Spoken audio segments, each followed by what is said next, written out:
In this video, we're going to be looking at two distance and rate problems, one much easier than the other, but they're both related. So let's get started with the easier one and then build our way up here. This first one says, how long would it take a van to travel 15 miles at a constant speed of 60 miles per hour? So the key formula here is that distance equals the rate you're traveling, right, your speed, for the time that you're traveling. So distance equals rate times time. Here, our time is unknown, right? We want to find how long it would take, and we know that we're traveling 15 miles, that's our distance, right? And our rate is 60, because you can tell it's always rate because the rate connects the time and distance. It's miles per hour. So now we plug this into our formula and we get distance, 15, that's our distance, equals 15 miles equals 60 miles per hour, our rate, times our time, t. So what does t equal? Well, solve for t, right? Time times something, 60 times something, equals 15. So what is that something? Well, to find this out, we divide both sides by 60, right? 60 divided by 60, that's just 1. So we have now t equals, 15 over 60. What's that? We can reduce that, right? 5 goes into 15 3 times, and into 60 12 times, but we can reduce that further into 1/4. Right, because 15 goes into 60 4 times, and 3 goes into 12 4 times, so the time equals 1/4. But here we should probably say this in terms of hours, so it's 1/4 of an hour, which of course is 15 minutes, right? So it would take this van 15 minutes to go 15 miles at a constant speed of 60 miles per hour, but yet this is such an intuitive question, right? There's always no need to really even solve it this way, because if we're going 60 miles per hour, what does that mean? Well, 60 miles per hour tells us that it takes us 60 minutes to travel 60 miles. And because we have a constant speed, that means every 1 minute that passes, right? Every 1 minute we go 1 mile. Because then in 60 minutes we would go 60 miles. And therefore you can say, oh, to travel 15 miles, it would take 15 minutes, because every minute we go 1 mile. So looking at this unit rate could help us solve this problem a lot faster. How do we take this, though, to the next level? Well, what happens here is that you have two moving objects, and here we have two planes that left at the same time from two airports. Let's say airport A and airport B. And they are 1,550 miles apart. So the distance between A, right, all the way over to B, this airport over here, this airport over here, oh boy, need a straight line tool on this. I was using a little arc there. That distance is 1,550 miles. Okay, and they flew toward each other.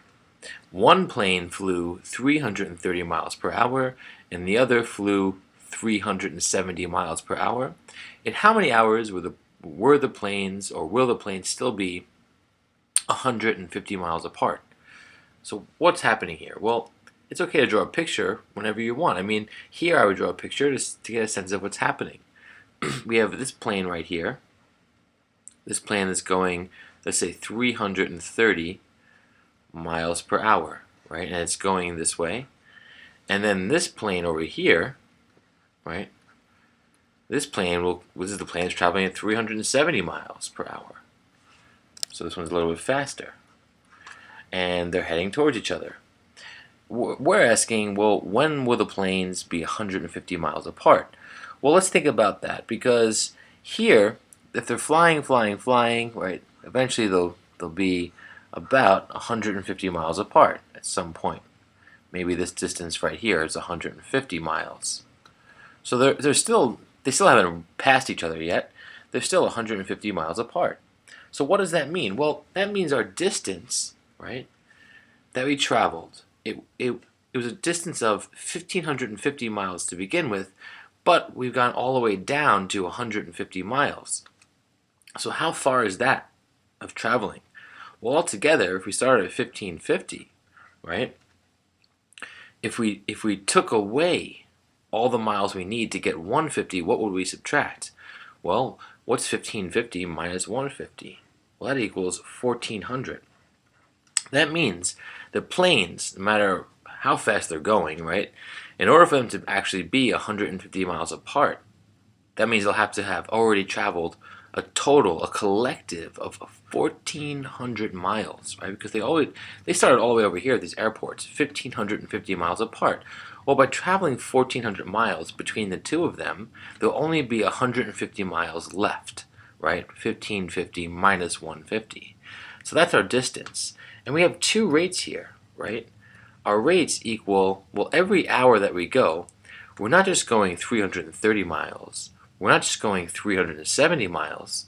After 1 hour, how far do we go? Well, this plane over here is moving at 370 miles per hour, so that's our first rate. And this plane over here, after 1 hour, is moving 330. So every hour, right, we go the sum of these two rates. And what's that? Well, that's 600, 700. So collectively, since the planes are going towards each other, we could add their velocities and their rates. Here, every hour that passes, they're both, and in total, they're traveling 700 miles, right? This plane goes 370 miles every hour, this plane goes 330. So every hour that passes, they're actually traveling 700.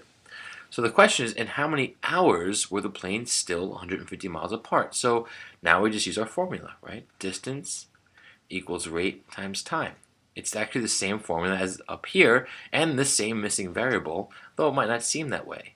So now 1,400, that's our distance, equals 700 times some amount of time. And there it's almost obvious, right? Because this has to be 2 or 2 hours, right? We're looking at hours here.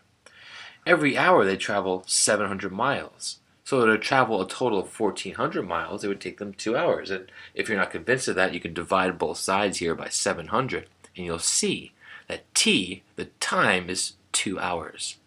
All right, I hope this helped.